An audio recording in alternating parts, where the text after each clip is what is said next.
Présidente de la République. Il est 20h sur CNews et sur Europe 1.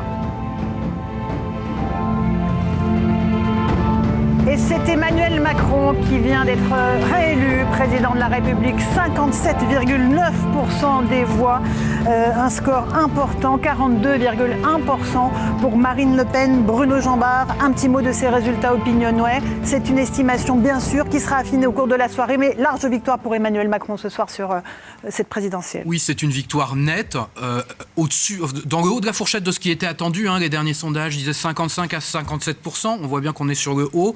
C'est une victoire nette, mais qui, malgré tout, est une victoire avec 8 points de moins qu'en 2017. Donc on voit comment en 5 ans le paysage politique a bougé. Et c'est une victoire nette qui s'explique notamment par le fait que ce soir, environ 50% des électeurs de Jean-Luc Mélenchon ont voté pour Emmanuel Macron, 25% pour Marine Le Pen et 25% n'ont pas choisi entre les deux candidats.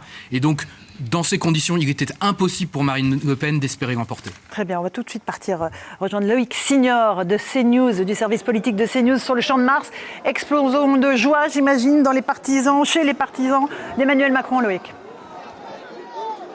Oui, explosion de joie évidemment à l'heure de l'annoncer la victoire d'Emmanuel Macron dans ce second tour face à Marine Le Pen. Les militants réunis ici au Champ de Mars sont assez nombreux. Vous allez le voir sur les images de Charles Baget, les drapeaux français, les drapeaux européens évidemment sont brandis par les militants de la République En Marche. Ils ont découvert le visage d'Emmanuel Macron à 20h. Ils s'y attendaient, il n'y avait pas vraiment d'inquiétude, nous disait-il il y a encore quelques minutes. Du côté des équipes d'Emmanuel Macron, on préfère à ce stade savourer que de chercher des explications de cette victoire. Même si, selon certains proches du président réélu, cela signifie que la campagne n'était pas si mauvaise que ça, que le premier tour, marqué par la situation internationale, a certes empêché Emmanuel Macron de faire campagne comme il le souhaitait, mais cela valide la stratégie d'entre-deux tours, l'ouverture, les promesses de dépassement, ce Premier ministre qui sera chargé de la planification écologique, tous ces gestes donnés à l'attention des électeurs de gauche et de Jean-Luc Mélenchon en particulier.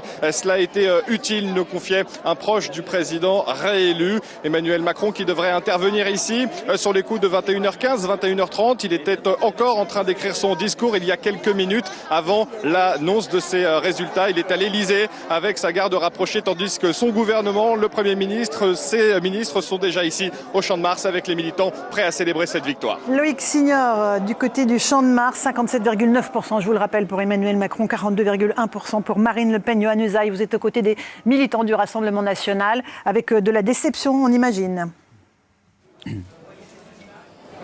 Oh, c'est au-delà de la déception, Laurent. C'est véritablement une douche froide pour ces militants. Pour avoir bien suivi la campagne de Marine Le Pen depuis le mois de septembre dernier maintenant, je peux vous dire que beaucoup de ces militants croyaient qu'il était possible de gagner. Alors on a entendu quelques huées bien sûr à l'annonce des résultats, des militants qui ont sifflé le score, la réélection d'Emmanuel Macron. Je peux vous dire également que j'ai vu plusieurs militants en larmes parce que personne ici ne s'attendait à un écart de voix aussi important. Donc c'est véritablement une douche froide. Marine Le Pen, elle, est toujours dans son bureau, entourée de sa garde rapprochée. Elle est en train d'écrire le discours qu'elle prononcera dans environ une demi-heure maintenant.